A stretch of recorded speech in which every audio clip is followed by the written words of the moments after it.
Welcome to the Twinkl Talks EYFS podcast. Working in the early years is busy, funny, messy and exhausting. Join me, Shána, and the rest of the Twinkl EYFS team as we talk honestly about our experiences as practitioners, teachers and professional nappy changers. Whether you're listening to increase your CPD hours or catching up on our antics whilst driving home from work, Twinkl EYFS will share everything you need to know about all things early years.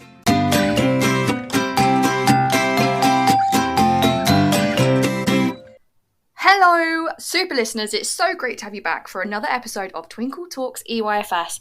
And we have got a really lovely episode lined up for you today with the wonderful Marina Robb from the Outdoor Teacher UK. And she's a trained forest school teacher as well. So lots and lots of information to give you about nature-based learning. But before we get into that, here's our lovely segment of Praise a Practitioner to celebrate all the work you do.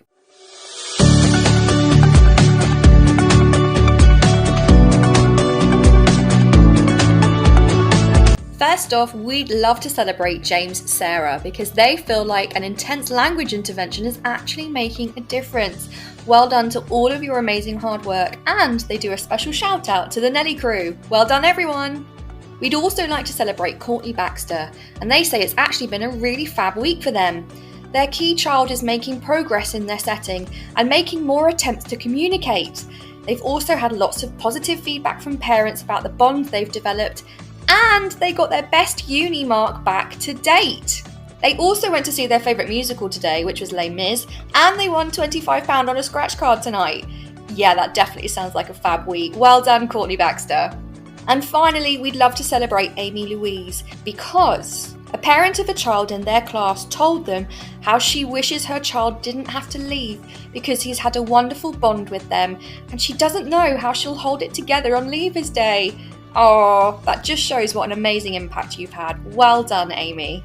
That's it for this week's Praise a Practitioner segment. If you'd like to celebrate someone, please let us know.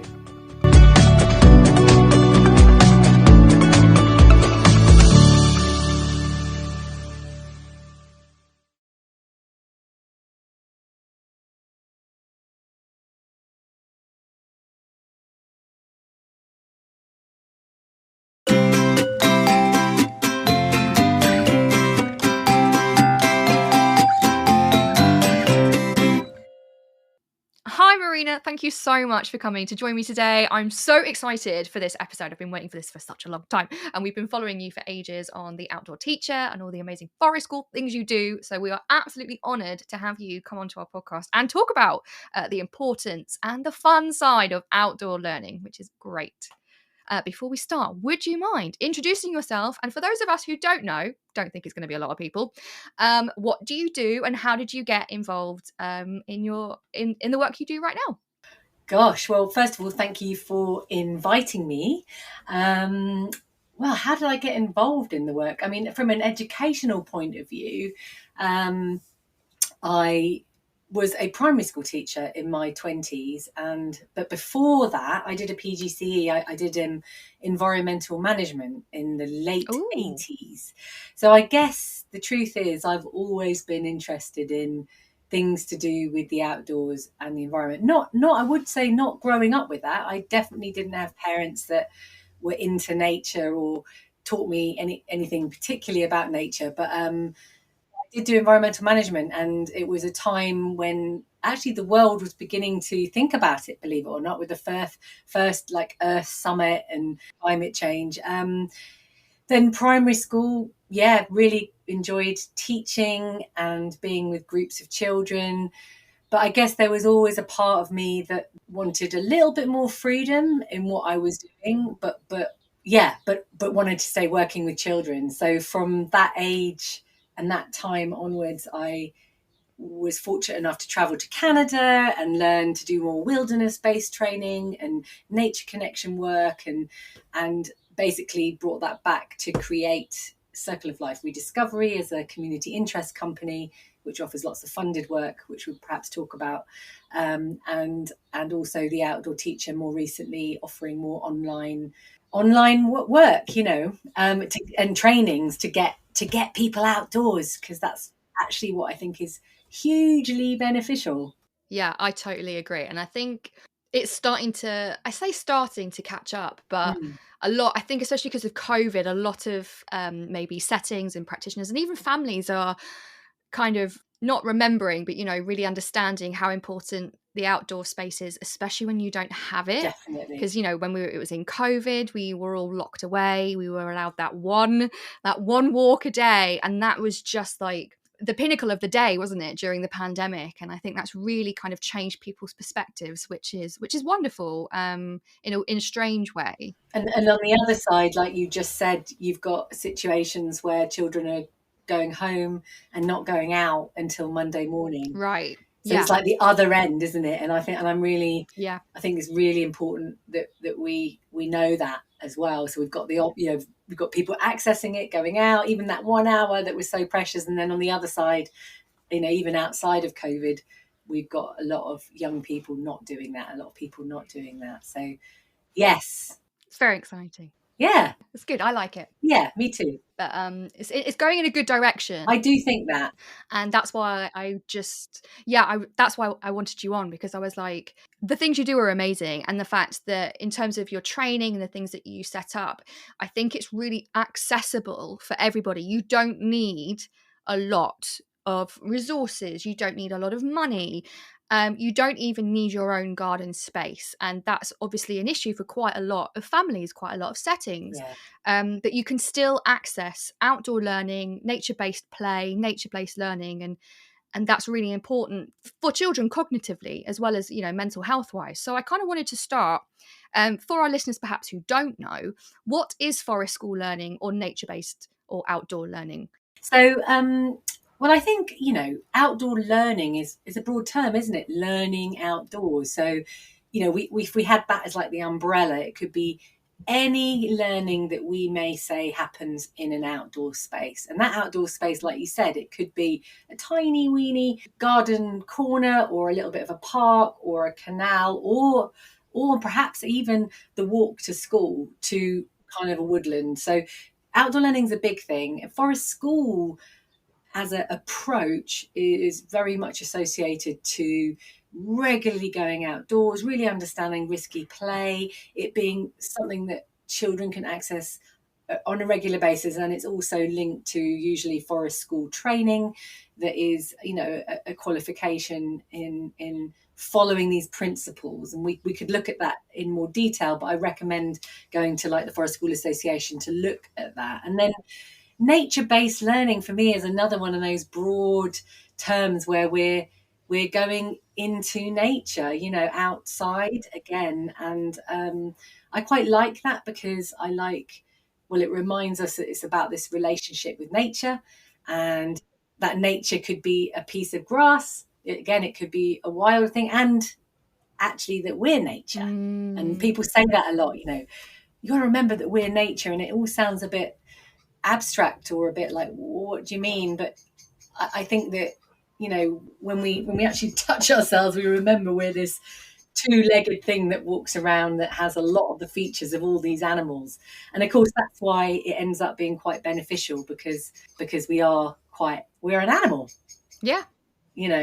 So those are the sort of differences. And of course you've got forest kindergarten in there as well, and what that might be. And a lot of it is around how often people spend in nature, whether they're having a morning in nature every week or a whole day in nature. And then this play-based approach, whether it's choice-based, which a lot of the early years is actually, which is why it's so well suited to those early years.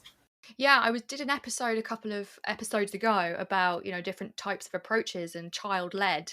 It does really fit really well into that, doesn't it? Because it's not dictating to the children, you should do this outside. It's what can you do outside? Yeah. What can you do in nature? And then they also have that, it's not the word autonomy, is it? It's, is it autonomy? Well, it is actually. It's like they can choose what they're doing. They have that agency. Yeah, Yeah, I think it is. exactly. And I guess that's the other key difference between what a lot of people associate with outdoor learning is that it's got an outcome. So it's kind of Yes. saying, okay, we want them to learn about maths or about understanding the world or about expressive arts or about all those curriculum links which we might talk about as well, but that's sort of like saying we want them to do something rather than just allowing the children to naturally explore and be curious, and then before you know it they're doing all those things anyway. Right. I think the common misconception is, isn't it, that maybe nature-based play or forest school or things like that are separate to the curriculum. And you're like, well, it's not maths. It's going out and playing in leaves, and it's actually not quite. When you get into it, there's actually links to the curriculum. So that was going to be my next question.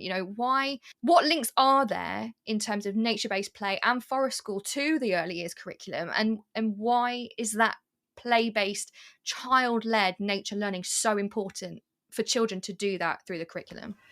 Well, I would actually say what isn't linked to the curriculum. I really would, and it would be a really interesting kind of challenge, actually, like to say what isn't linked, because every single experience and exploration in an outdoor setting can be what we would say backlinked to the curriculum. So the child is, as I said, involved in exploring the setting. And yes, of course, if the site has very little loose parts or loose natural parts, and there's going to be less to explore. So perhaps there's going to be less natural links to be made. But it's everywhere. So if we have a pile of sticks, I mean, the first thing it feels like is just starting with the body, at that age, remembering, God, we're talking about, 2, 3, 4-year-olds, 5-year-olds, and some of them can speak and be quite verbal, but there's so much going on to understand the world, isn't there? Through the senses, through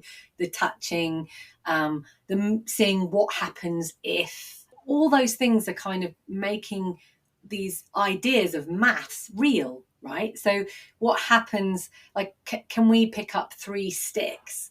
It's rather than adding 3 things together that is abstract. It's like, well, let's take 3 sticks. Let's give everybody 3 or 4 sticks, and let's see if we can make a space or a shape that we could all get into or something. Yeah. And then from there, we've suddenly got a space or a circle or a triangle. And it's not like this is a maths lesson, but we've suddenly kind of bringing in these ideas that they can see and touch and smell. And I think that's really one of the core things of why this works so well, is that it's experience, it's Right. physically based. You're touching it, you're moving it, you're working with it, and then it kind of makes sense. Yeah.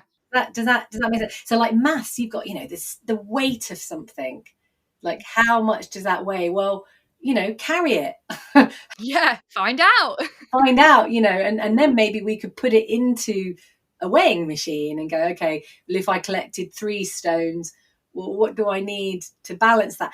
And before you know it, you've got loads of mathematical ideas and concepts that wouldn't really be understood on a piece of paper, Right. in the same way as touching it. I mean, there's just so many things. It's endless. You could do a picture of a snake or something, and then each child has to find 4 things for each section, and and then you've got numbers and larger than and smaller than and all these things. So that's just maths, right? Yeah, exactly. That's just one of the 7 areas. Just one.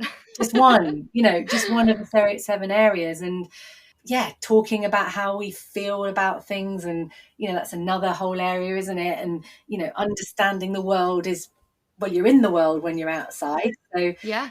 there's so much there as well. And of course, literacy is a big one as well, that talking about stuff is hard if you haven't experienced it. Yes, definitely. So going on a little walk, suddenly you're picking up all these things and saying words that might describe what it smells like or feels like, or shapes, and then you've got all this language. I know, it's amazing. And it's like storytelling as Makes well. sense, right? Yeah, it totally makes sense. And I think another thing I've noticed is it also goes, I feel like sometimes maybe this is missed off, but the characteristics of effective learning, Yeah. outdoor learning and nature-based play really supports those characteristics about perseverance, about resilience, about problem solving, reasoning, trying again, teamwork, all of that. And I think sometimes, we can be so focused on the EYFS curriculum that actually, in terms of our characteristics, they often are kind of like an afterthought of, oh wait, yeah, what skills have they used to reach these objectives? Whereas in outdoor learning and nature play and forest school, they're so ingrained in terms of the activities anyway, that you can really see how they're developing those skills. Like if they're building a den, they're having to work with their groups to collectively come for an idea about what it looks like, or if there are sticks that just keep falling off and the wind blows it down, and all of this stuff that's so naturally ingrained in any way that it also covers that entire curriculum in a way as well. Yeah, and I think directly does, absolutely. I think that's one of my favorite activities. Just giving some rope and sometimes some paracord, just slightly thicker string, and off they go, and all that communication between children and collaboration, and like you say, problem solving, figuring it out, evaluating, estimating, all these words, again, quite mathematical language, but they are doing it. How much string do they need, to tie that piece of cloth or tarp to the tree? And what happens now? They've got to undo it all, it's going to take ages, so how are they going to undo, all these things that, it really is there. It's there, and it's simple, as you said, and it's not expensive materials, because we're not talking about big equipment. We're talking about, perhaps some magnifying glasses, a couple of cheap builders tarps, some rope, sticks, stones, leaves, all the colours, putting sets of leaves in a row from smaller to bigger. That is honestly one of my favourite things. When like you start in September, for term time schools, when they start in September, it's autumn, and you just look at the changing of the leaves, and you go out and you've got like a little nature list, and you collect all of the different kinds of leaves, and then the kids are like, it's a rainbow, and they make loads of pictures with all the fallen leaves and the different colours, and it's just divine. Yes, exactly. And that exactly, so you know exactly what I'm talking about, and that's not even starting to talk about the importance of the outdoors for regulation and mental health and well-being, and which is clearly a massive issue and topic for all of us, for our own well-being as staff as well as for children, and how moving and being in the body and is so necessary, actually, for attuning to ourselves, to fight, to figure out what we need so that we can feel better. And the science around play, the importance of digging and moving, and how that's it's so therapeutic. It's good for moving the energy, if you like, the nervous energy around the body. There's so many benefits, and really, as I said, it should be accessible for all children. Really important. Yeah. When I think of a child that's like going home, as I said, and not going out at all, they're missing out on a lot of these things. Yeah. And I think also that's why it makes it so accessible, because we'll take maths as an example again, because maths has a wide range of different kinds of resources in school that we use to teach loads of different kind of methods, but parents and families and carers are not going to have that in homes. They're not going to be able to access the same resources, and so they might find it trickier. Parents might not have a lot of money, so they might not have the same amount of books at home to read with their child as others do, or as the school does. Technology, they might not have the technology to support their child, but everybody can access nature. And it doesn't mean that, you have to have a garden. A lot of us don't, but, that, like you say, walking to school, there'll be so many things that they can collect along the way, that they can observe along the way, that it's just accessible for everybody. And I think that's really important, especially nowadays with our cost of living crisis and all sorts of terrible things that are happening, like you say, that affect our mental health.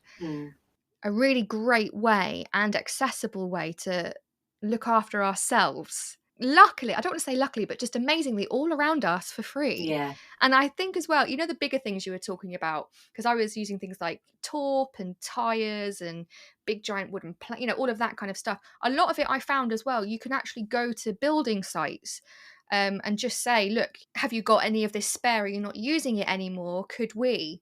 And they're more than happy to help and be like, oh yeah, we don't need this, I don't know, wooden scaffolding anymore. You can take it. And, all of this stuff that you can actually work with others to get as well, which is quite nice. Yeah, and like you say, with parent assemblies or a letter home, and could people bring in shells if they've got shells, or like you say, larger pieces of wood that they might be able to put on tires to make a kind of obstacle course, or and then you don't need that many skills to start lifting that little bit off the ground. Actually, a few good knots help you lift things a little bit off the ground, so it becomes a little bit more risky for the children that want that little more little edge. So it doesn't need to be difficult, but like you said, you've got to figure out where is the park, where is the place nearby. And I think a lot of places in England there is, but it might feel like a bit of an effort to begin with. I mean, I was in a school last week and it was like, oh God, okay, we're going to go outside. And there's this kind of like, we get the comfort of being indoors and, it's warm and that feeling. And yet we're quite stressed indoors, Yeah, it's weird. And then it was like, once I got everybody out, and I did say, after a couple of hours, I said, how do you feel? And they all felt just so much better. And it is that kind of thing. We all do it, don't we? We're kind of like, oh no. And then we go and do it and we feel a lot better. So I think we're not that different from the children. No. It's like going to the gym, isn't it? It's like, when you get there, you're going to feel great after doing it, but it's just getting there, Marina. I just don't want to. Just getting out the door. It's just getting out the door. And I think it's the same thing. And I think, so there is this kind of like, you need a bit of momentum, a little bit of effort in the beginning. It does take some effort, and you need, of course, we were saying about confidence, a little bit of confidence to see that you can keep the group safe outdoors. A lot of practitioners worry about that as well. And I think there's, really useful and valuable boundaries that you can set up really simply with children, either perhaps putting a little bit of ribbon, or we like to use bandanas because we use them a lot on sticks, and creating a space where the children know they have to stay within. And you need to think about that when you're outdoors, because it can feel like there are no walls. But young children are really capable of learning those routines, of which there are many ways of doing it, little games. That gives you the confidence to go on a little walk, out and have that as a kind of space to play and to learn, Yeah. And it's funny because you're going back to the whole confidence thing again. It links in with kind of your self-worth, your mental well-being and things like that. It always comes back to that. And I think personally from my experience, especially because of the pandemic, I've grown up on, council estates. I haven't really had much, space or gardens or thing like that. But I always loved going outside. I love being in nature and things like that. And then I moved recently after COVID and I finally had a garden, and it's got a giant planting space. My dream, Marina, is to be a farmer, live off the land, grow my own food, sew my own clothes, like all of that country girl stuff. And just the difference I've seen in my own mental health, like I've got this saying that I can't remember where I heard it from, but it's always stuck with me and I've used it ever since. But to plant a seed is to hope for the future. I love that. Isn't it gorgeous? I just think it really encompasses that feeling for us as well. It's, especially for the children, we can teach them how to, go looking for worms and looking after them and creating a wormery, or making a den for a hedgehog, or planting seeds and watching them grow and nourish them. And it just gives you that hope, doesn't it, for the next day. And it makes me want to get up in the morning. Marina, I can't tell you how excited I am to wake up in the morning and go and water my plants. It's ridiculous. But it is the best thing. And like at the moment, I've got a big, like 9-foot blackberry bush, and it's in its second year, so it's just starting to fruit. And watching them change colour, I've never known happiness like it. And I know I sound really silly, but it's the joy of nature. It's the joy of, like you say, it's almost like, maybe that's where the word grounding came from. It's grounding yourself with everything around you and helping you realise how you fit in that world. And I think for children, that's really important because, you know, especially in terms of those theories of, you know, the egocentric child, etc., etc., they don't know where they fit in the world yet. Or perhaps maybe in their home circumstances, they don't have that awareness, or they don't have that opportunity to. But having that time outdoors and seeing the effect you have on the environment and then the effect it has on you, I just think it's such a magical experience for anyone. And like you say, the staff absolutely benefit from it too.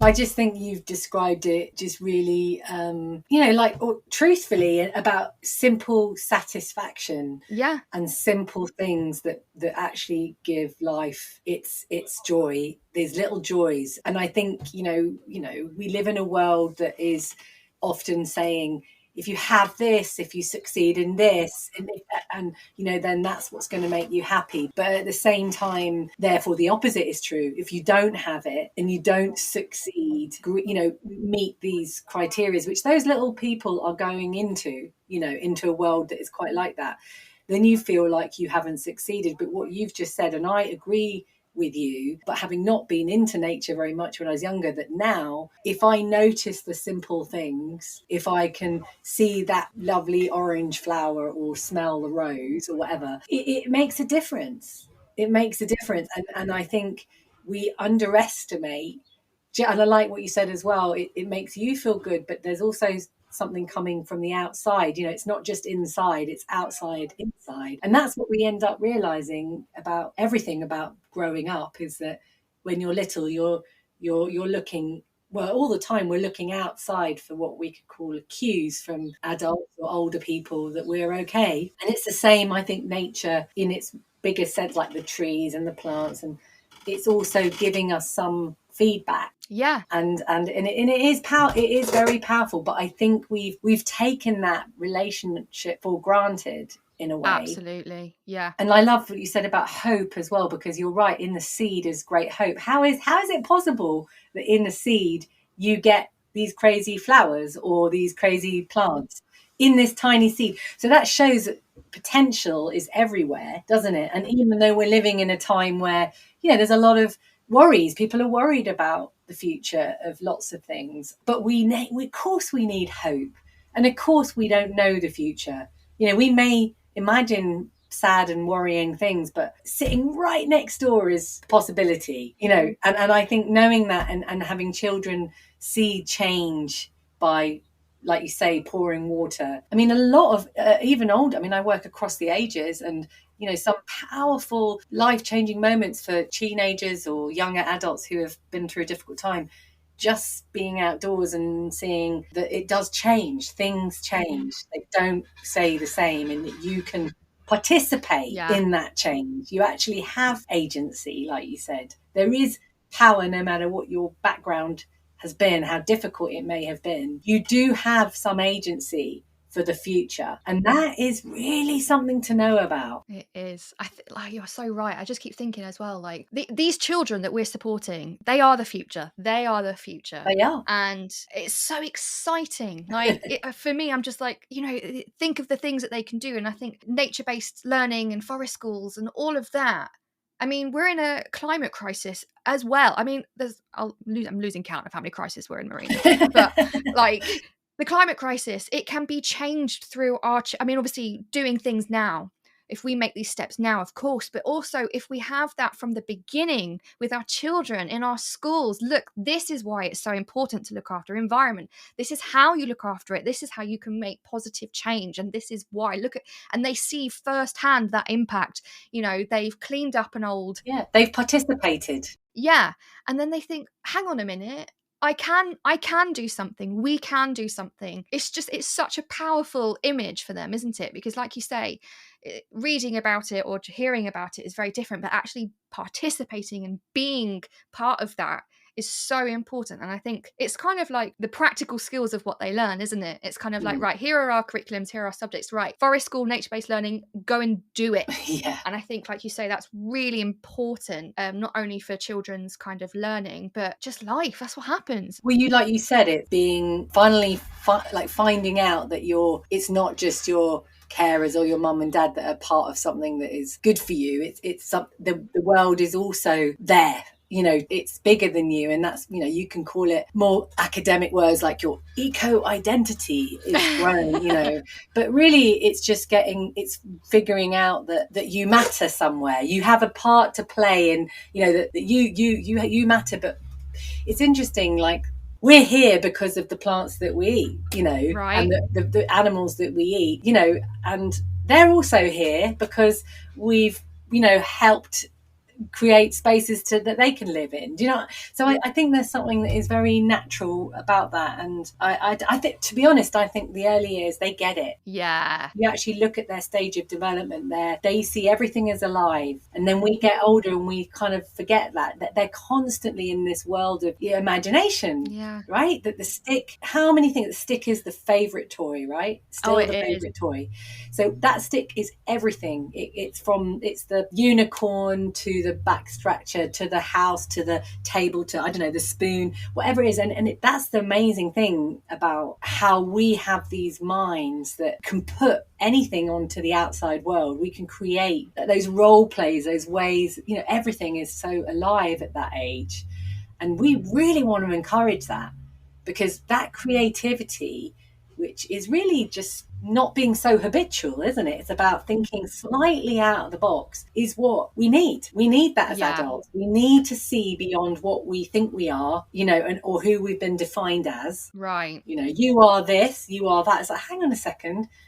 Actually, I'm growing. I'm evolving. Yeah. I mean, it is a kind of evolving, isn't it? Yeah. Yeah. But so creativity is really important. Then you get onto the more serious, like, work life. That's what they're saying. They want creative people. They want problem solvers. They want people who can be in teams, who can hang out, who can communicate. That's what we need. So it starts right back at the beginning about trusting those children to follow their bodies, to be curious, and have adults that go, oh, that's amazing, or feeling a raindrop, or splashing in the puddle, or I wonder why that puddle is like that. How come it's staying like that? And it goes on through life, wondering. I mean, I don't know. I know less as I get older. I'm sure about less. Yeah, I know what you mean. You kind of start to think, oh, hang on, what if, or how? Yeah. And if we have that right at the beginning, like you say, children are really good at that, aren't they? They're amazing at asking questions, especially in early years. Love it. So that is just the prime time. And I think what you said about, how it reflects life and, work when they grow older is really important, because, I mean, we have the 4 seasons, right? So we're always going to have change. So that means we need to be adaptable, and being outdoors and having to manage that is also, of course, a really important mental health skill and life skill. But we're going to need it in work. Things need to change in certain areas, like with the climate change, etc. We're going to have to teach our young people how to adapt, how to look at things differently. Absolutely. How to experience things in different ways. And I think forest school is a really good way of doing that, because one of the things I found is, I'll tell you the truth, I hate winter. I hate it. Hate being cold. Don't like it. It's horrendous. Once I get cold, that's it. I'm freezing. It takes me hours to warm up again, and I just can't. I'd much rather be 30 degrees every single day. The heat, I can do it. I feel like I'm one of those Mediterranean lavenders. Like, I'm ready. Like, it's fine. But the winter is really challenging. And I know when I had an outdoor area, that was really challenging. And I always used to feel so defeated, like, oh, I'm not skilled enough for this. I don't really know how to do it. But then I got my planters in the garden, and actually, not that I really enjoy it, but I value it now, because that's when all the work goes in. So that's when I, say if I am doing like planting and growing, it's when I clean up the planters, it's when I treat the soil and uproot it and make sure that, it's ready. Or with my strawberry plants, I put little fleeces over them so they're all nice and cozy, so they, survive, and things like that. And you get to kind of understand, don't you, that every stage is important.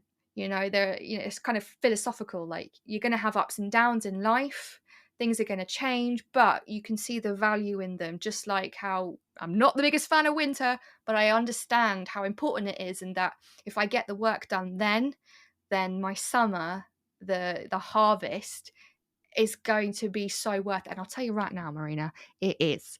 The amount of fruit and veg I've got is ridiculous.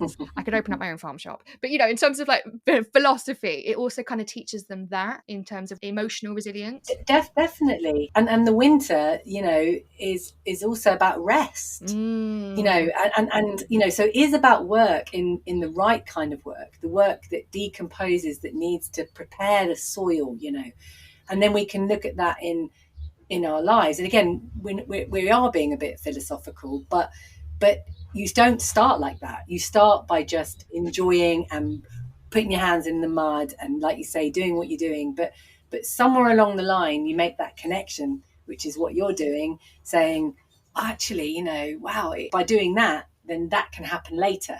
Or, as I said, rest. We need to all look and figure out the moments we need to rest. Yeah. And, in a very, very fast moving life, we need to rest. It's like there's something wrong with resting. It's like there's nothing wrong with resting.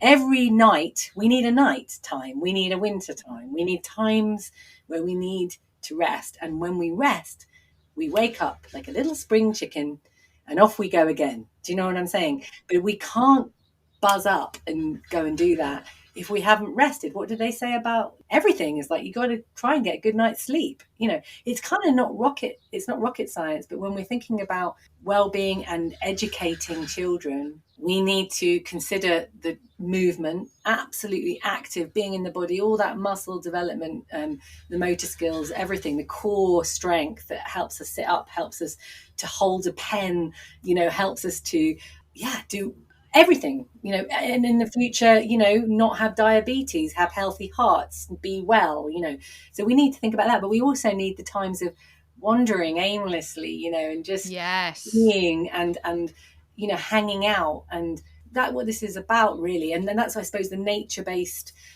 programs ideally reflect that. So really lots of action, vitality, perhaps in the springiness of the day, and then allowing for that wandering and, exploration. But I do want to return back to, I love that word participation. It's kind of my word of the month, because there's something around, we need a system, an education system where we can really feel we're participating in, and that we're not, I guess, worried about having to always have the answers and be in control, and listening to children, what they enjoy, and kind of a bit more alongside, as we talk about, like working, playing alongside, letting them teach us how to play. Right. And then some children won't know how to play, because they haven't, right? Or they're challenging home lives for one reason or another, and they need us to help them do that. So, but this participation, I think, is really important across early years, but, into adulthood. I could just talk about this for hours, Marina. I love it. I hope the background of all the building work is not getting in the way, but hopefully it's fine. No, I'm sure it'll be fine. So we've talked so much about, kind of the bigger picture of why it's necessary and exciting and important work. But what kind of, I know this is probably really hard to pick, but what kind of activities have always really stuck out for you, or favorites that always go down really well? Or is there a specific activity that you've always remembered for a specific reason? I mean, you said right at the beginning about building homes and shelters, and little shelters for whatever little beings might live there. I think making homes is like one of those very significant play themes that come up everywhere, and I love that. So if that was going to be my top thing, I would go like, yes, let's come and hang out and make homes together and do that. But then when you said it just then, what came to me is that kind of cooking, like, oh, well, yeah, because I like eating, and when you get outside, you get very hungry. yep. And that idea of mixing things together, and perhaps, yeah, if you get a chance to have a fire or a little gas cooker thing that you can take outside if you can't do fires, that idea of mixing and eating and hanging out together, and Yeah. I just think that is so lovely, and it's that community feeling that we can struggle to have, So I think I would go for that. I'd say like we were making flapjacks last week, and we just mixed all up the oats and the sugar and the nuts and whatever we did, and then we put them into leaves, which was a really hot, fiddly fine motor. Put them into leaves, and then we put them on a grill on the fire, and then we unwrap them like little presents, these tiny little flapjacks, and I just think that was amazing. And it was, we thought about the trees, we gathered it from the trees, we kind of said thank you to the trees. We knew that we had to be careful what leaves we had, the shapes of the leaves, and then stitching them together with twigs, and then eating. What a yummy thing. And then we gave some to the robin that always visits, and here that kind of thing feels really nice. I think I have to agree with you. Everybody feels like nourished. Yeah. And the thing is as well, I think one of the things I've definitely learned from growing my own food is it tastes so much better than it does in the shops.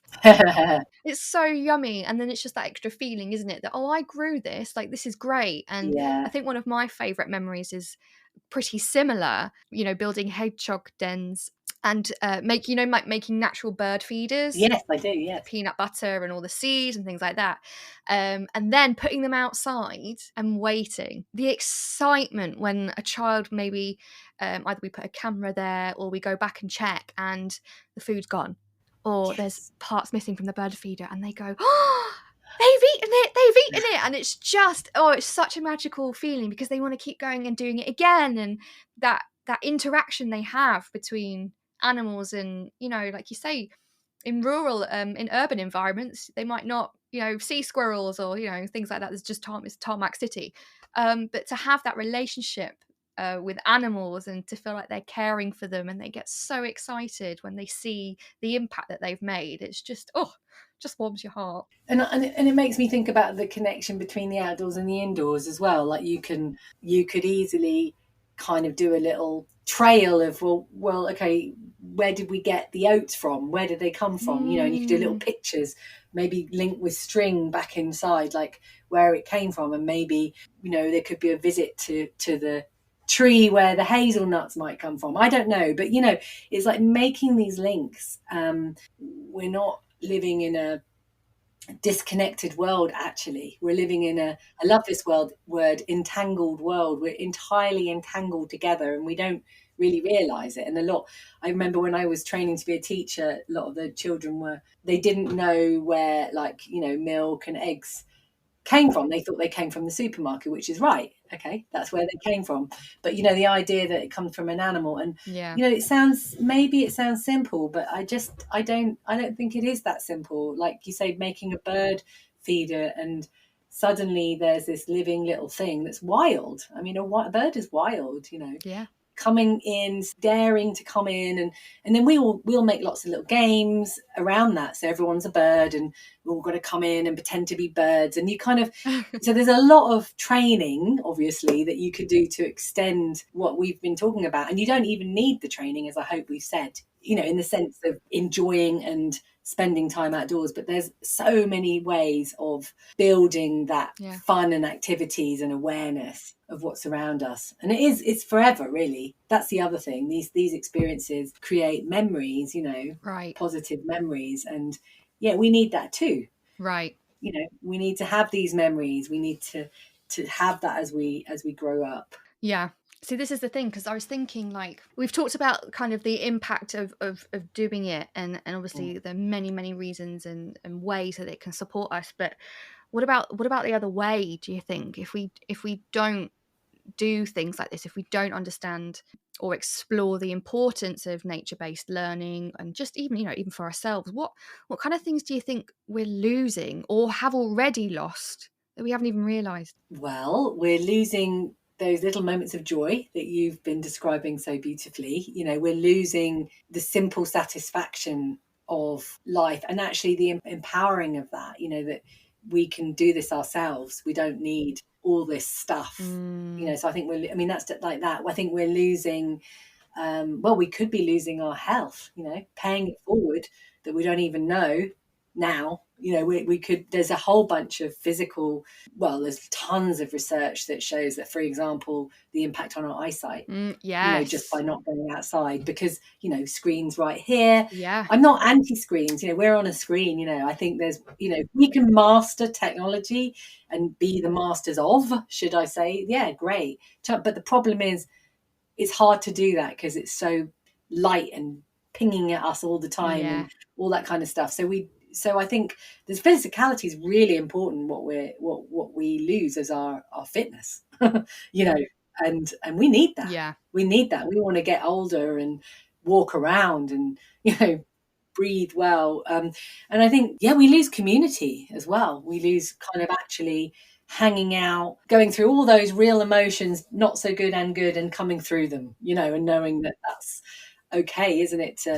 I just think of all those, I suppose, that village life that we've taken for granted. There's a lot to be lost there, the kind of, as I say, sitting around and being part of, also like silence. I often think, for me, sometimes I need to feel I can be quiet in company. Yes. And we can't do that online. No, you're so right. And I need to be able to be quiet. And when I can be quiet with a friend or a partner or something, I really value that. Or and I think sometimes there's loads of things. And I think when you talk about climate, as I said, I was 19 when I first got involved in sort of climate stuff. And rather than being not hopeful, I think by doing this kind of thing, we have the chance of really enjoying the process of change, rather than seeing it as like, oh no, we're not going to be able to do this. I don't think that's true. I think we need to all feel that it's something that is valuable, and then we're valuable too, right? In that. Right, I was just going to go on to that. Like, do you feel like, I don't know, for me, it's like we're losing our sense of self, like in terms of social media and technology, and like, again, it can be an incredible tool. I think it's, it's my job. I can't knock it. It's my job. It's great. It's incredible. Yeah. But used in the wrong way, if you get caught up in, I always have to be careful, posting a classroom, like an area I've set up, and making sure it's, Instagram perfect, but then, oh no, likes, you get caught up in the likes, or, things like that. And we can't ignore that our children, I know even our young children, are on iPads, they're playing games, they're on YouTube, and they are already exposed to that kind of harm, in a way, kind of quite, can be used wrong, quite dangerous for our mental health. And I just feel like perhaps we're losing our sense of self in doing that. What do you think?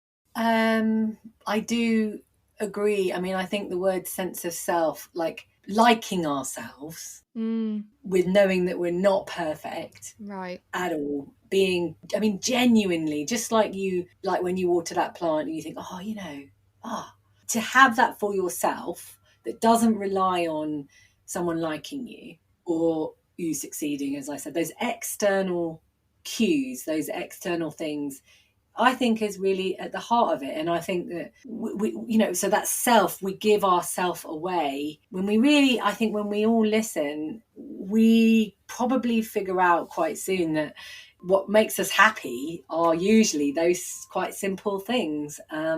So I do think we can give ourselves away, that self away, to things that are quite superficial. And I understand the impulse to do that, because if we're around everybody that's doing that, and the media's doing that and the world's doing that, then it's hard to remember that actually just being who we are is enough, you know. And then when someone shares, I don't know, they've been really scared about that, or they were upset, that really hurt me, you feel, you go nearer to them, you don't go further away. You know, or when someone feels a little bit, you know, unhappy with the way they look, you won't relate to that, you know, like, well, I do, I'm not saying you, but, you know, we relate to no, I do. Yeah, you do, you know, we do. And so I feel putting ourselves out there that is someone that doesn't have that, it actually doesn't bring us connection. It's the illusion of connection, isn't it? It's the illusion. So I think, yes, we do need to be careful, and all of us need people at any age to be able to mirror back to us that actually we are, doesn't matter all that stuff, it's there, but at the heart of it, we're lovable and loved, hopefully. And people don't talk enough about love. You know, it's like, you know, love, I don't know, but I think we're in a generation now where we probably need to come back to figuring that out a little bit and feeling it. And, you know, it's like when you're with kids and you're hanging out, it's that spark, isn't it? And you feel that little thing, and that is very powerful. And then they can be lawyers and whatever they want to be. You know, I've just gone right out there, but you know, that's not the most important thing, right? Yeah.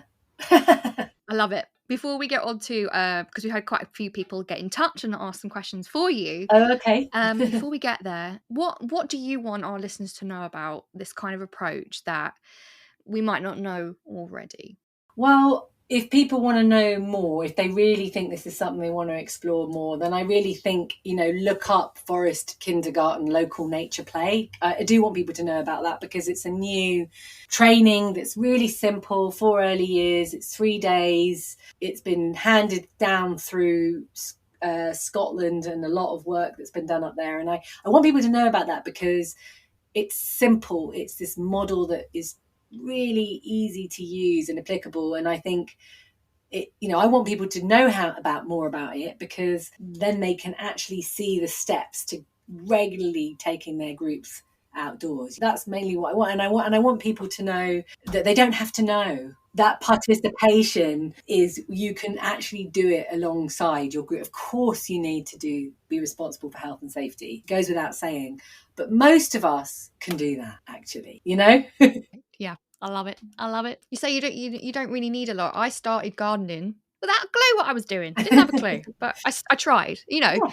And a year and a bit later, I've got, you know, I know I keep going on about it, I'm such a gardening nerd, but, you know, I've got some good crops. I'm rather proud of myself, you know. Yes. And it's that nice thing, like you can start from any stage, it doesn't matter. Yes, any stage, and do it for as little or as long as you can, and follow those children. You know, it's like, what is it that they're seeking? How can you help them to do that? Yeah, let them lead you a little bit, you know. And I know that's too, you know, we do need to evidence, we do need to show what we're doing when we're in a nursery, but I think there's a lot of resources that can show that it does tick those boxes. We've got to be a bit bolder, you know, like going back to self-esteem. I think if we can esteem ourselves a little bit more, I think we'll find out that we can do this. Yeah. You know. I love it. I mean, Jesus, you don't get training to be a parent, right? Right. And there you are, fully done. Know nothing. Yeah. You know, you don't know anything, really. You know, some of people might have had to care for other children, but you know nothing. And here we are doing it, you know. Always going to we could always do better, but it's enough, hopefully. And that's what children need. You know, that's what they say. They need to know that they're okay, you know. Adorable.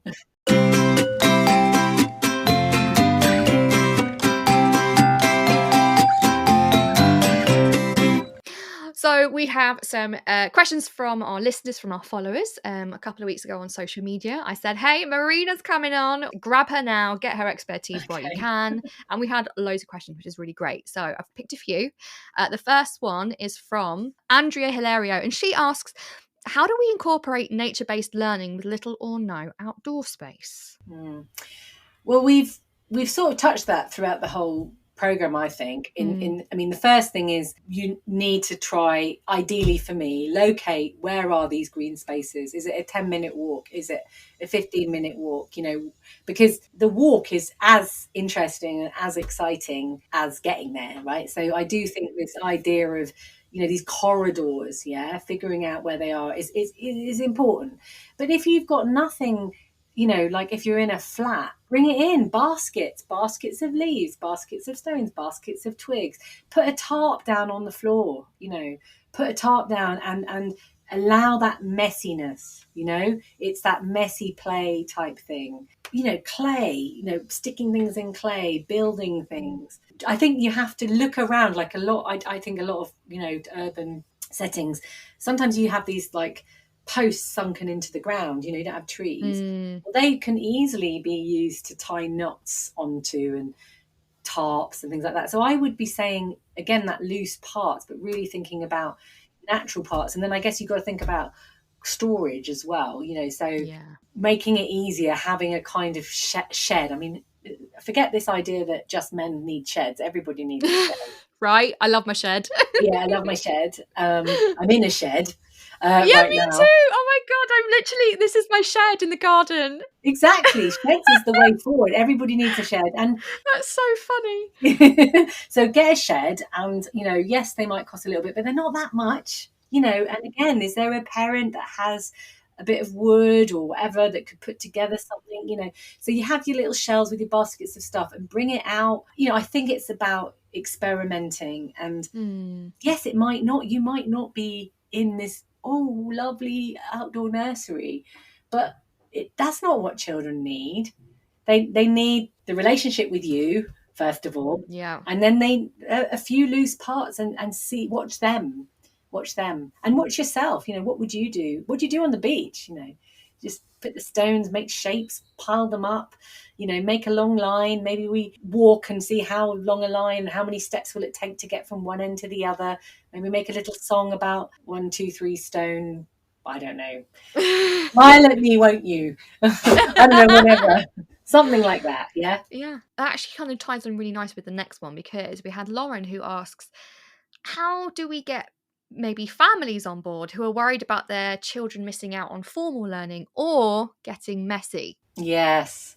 Well, I think I think the messy thing is fair enough if you've got very little resources and, you know, how you're going to clean your clothes and all this. And it's another stress, isn't it, for a family if they've got to deal with that situation. So I think, we've got to listen to people's concerns. It's that listening again, participation of parents. So let's find out what the issues are. Is it that, or is it that they're just have no idea about all the range of values and positive outcomes of this kind of play, right? Yeah. So I mean, I think a lot of schools I've worked in, they might, you know, they have a change of clothes, plastic bag, in it comes, change of clothes, kids change into their messy clothes, chuck it in the plastic bag, go home, right?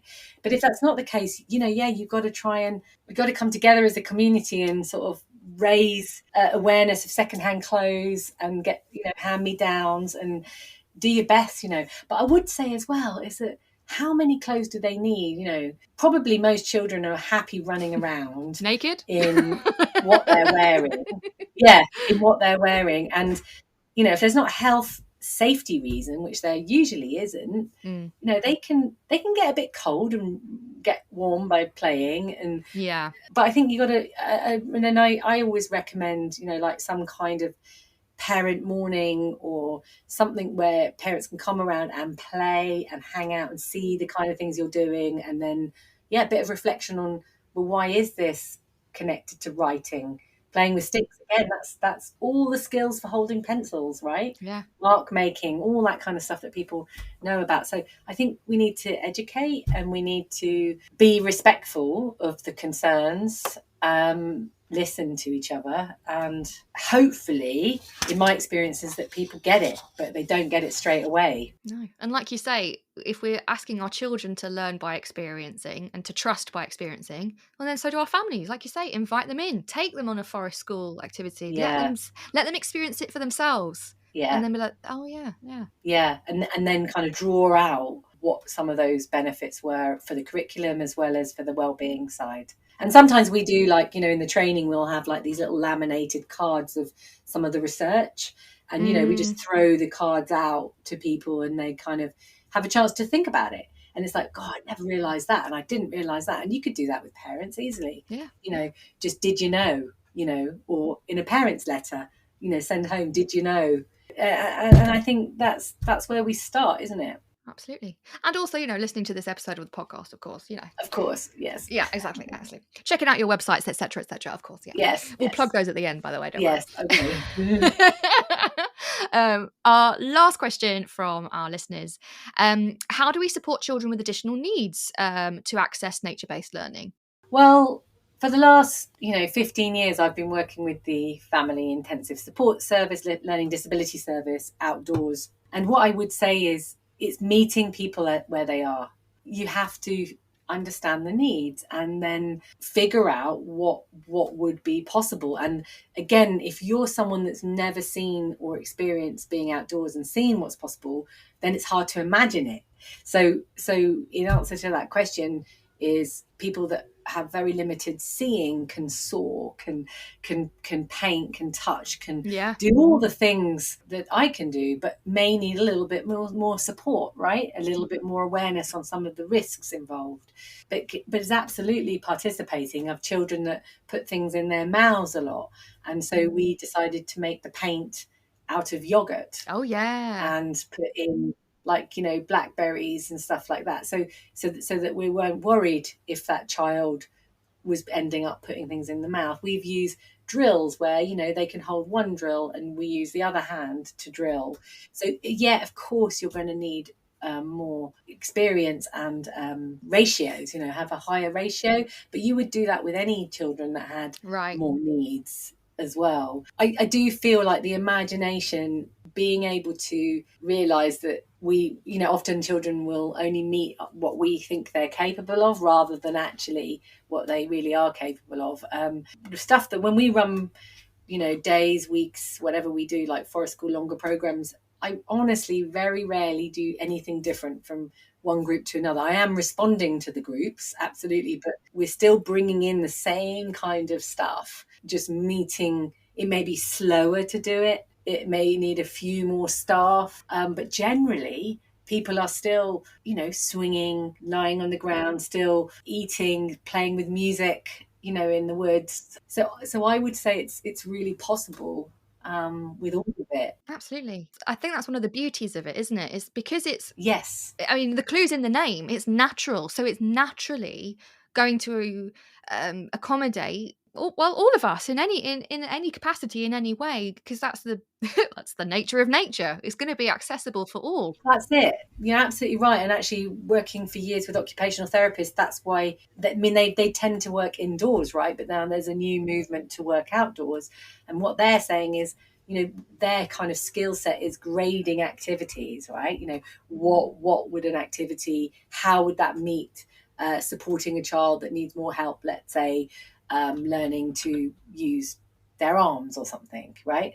And they grade activities, but what they're saying is that's exactly as you've just said. In the outdoors, every activity, every natural resource can meet a child or a person where they're at, because you can access it where you're at. Unlike a ladder, a fixed ladder is, well, then you have to have those skills, whereas if you've got like a hill or whatever it is they're trying to get up, it meets you. So I think that's it. I think that's why it's, again, a wonderful environment for that.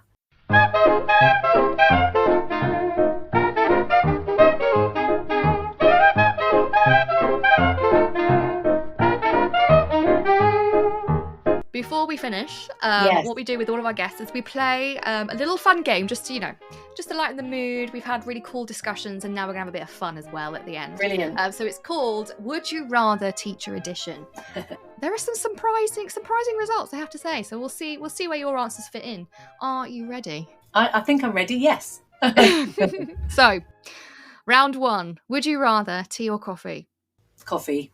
Oh, that was quick. Yeah. That was very quick. Didn't even... Definitely more of a coffee drinker. Oh, iced coffee, warm coffee. What kind of coffee? Well, I've actually got into almond milk, which is like, what is that? I couldn't believe I've actually said that. But I someone said, milk, try it. And actually that's what I'm drinking at the moment. Oh, very healthy. Yeah, it's a bit posh, isn't it? A little bit, yeah. But, I've tried it and I'm like, yeah. I know. I know, but that's what I'm drinking and it's working. There you go. Well, I'm drinking quite a lot of it, so there you go. Must be good. Must be good. Round 2. Would you rather go to forest school in the rain or the snow? Oh, I'm going to say the snow. Just because. Oh, are you? Definitely. I would have said rain. Oh, no, I would absolutely say snow. Can you imagine the crunchiness and the possibilities of the snow? Oh, 100%. I go in the rain all the time, so I'd definitely choose the snow. Oh, okay, that's fair. But I have a big thing. I think I said it on one of the episodes. Like, but it gets all mucky and it's like sludge and it's just like, bleh. Oh, well, you didn't say which kind of snow. If you said sludgy, wet, I might not have agreed. I had in my head it was really nice snow that you just crunch on. Yeah, it's 10 seconds of that and then... Oh, no, I was going for proper snow that I haven't seen in many years. Yeah, no, it's proper snow. And all the kind of, like... Oh, the tracks, everything you can do in the snow. Love it. That's a good point. I've even made snow houses in snow with kids. Oh, like proper put in ice cream boxes and you make bricks and, Oh, crazy. wow. Yeah. That and sounds great. Oh, there's so many. Come along. Snow. When it next snows. I'll be watching from the caravan with a hot chocolate, like, oh, this is beautiful, because I can't. I'm just I can't. I'm so cold. I hate it. Oh, rain. I love rain. I think it's I love rain too. The ambience. It's the sound. It's the smell. It's there's just something about being in a forest when it rains. Just the whole sensory experience. True. I absolutely adore. And then also it saves me a job because it's feeding my plants. That's it. So I don't have to go around with a watering can. That's it. And last in our Would You Rather teacher edition, would you rather run out of wellies or overalls? I'm going to say overalls. Oh, why? I know. Yeah, I just think wet feet. Yes, there's nothing like it. No, I mean, I was a bit wet this weekend because I did go camping and, my feet were wet and it was fine for about an hour. But afterwards I was like, yeah, it would have been better off without the shoes. Yeah, I know what you mean. So I'm going for wellies on a wet day. Clearly, I wouldn't choose. I don't want to wear any of those things. Yeah, if I need to. But yeah, I would keep the wellies, get rid of the overalls. Yeah, I think I'm with you. Yeah, there's something about having wet feet, isn't there, that just ruins the mood. And then they get cold and... Ugh. Yeah, definitely. Love it.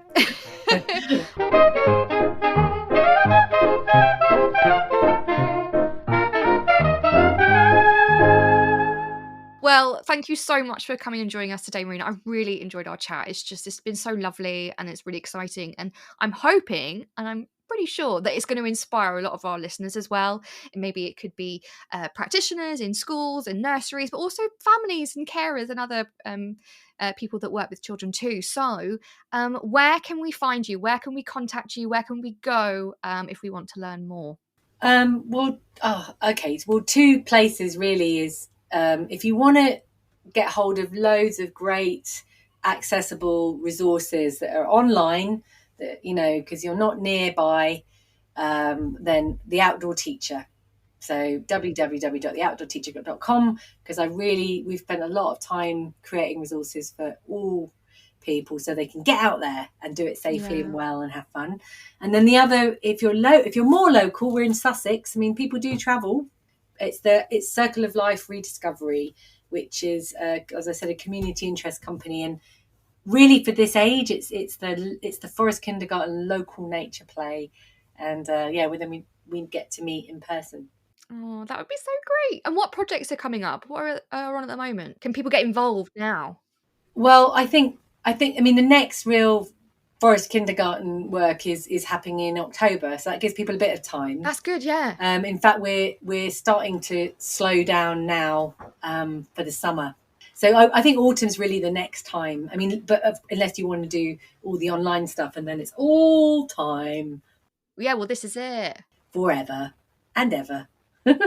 And I think as well, like I've joined a couple of your Facebook lives, and they're so good. And you've got like archives and things and videos and things that you can do anyway. But you're so right. I think autumn is the best place, because I think, especially for me, when I was in schools and nurseries, the biggest thing for me was, what do I do with the outside area in the autumn and then when winter comes? So your project that's starting in October is actually going to be really beneficial, because I'm sure I'm not the only one who's been in that position, and you're going to give some great ideas and advice and expertise on really good timing, actually. Absolutely. Yeah, it's all about all year, everything all year, and it never stops. And I know it's like, oh, cold in the winter, but I can honestly say it's beautiful and is satisfying and is engaging all year round. It is. Thank you so much, Marina. It's been an absolute pleasure to talk to you, and I look forward to seeing what more you do in the future. Brilliant. Thank you very much. I appreciate this chat.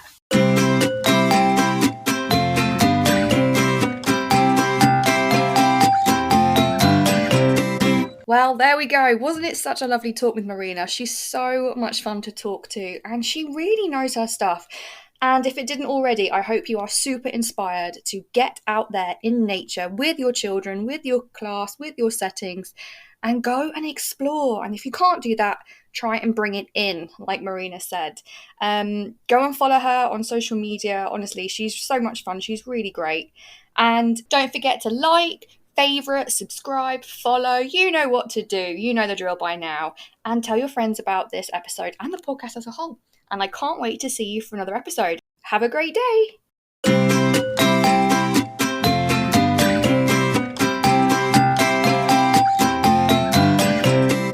So that's it from today's episode. Thanks so much for listening, and I hope you really enjoyed it. If you would like to get involved or would like to know more, come and find us on our social media sites. We have a Facebook, Instagram, Twitter, Pinterest, and TikTok account. All of the details will be in the description. And whatever you're doing, I hope you have a great day today.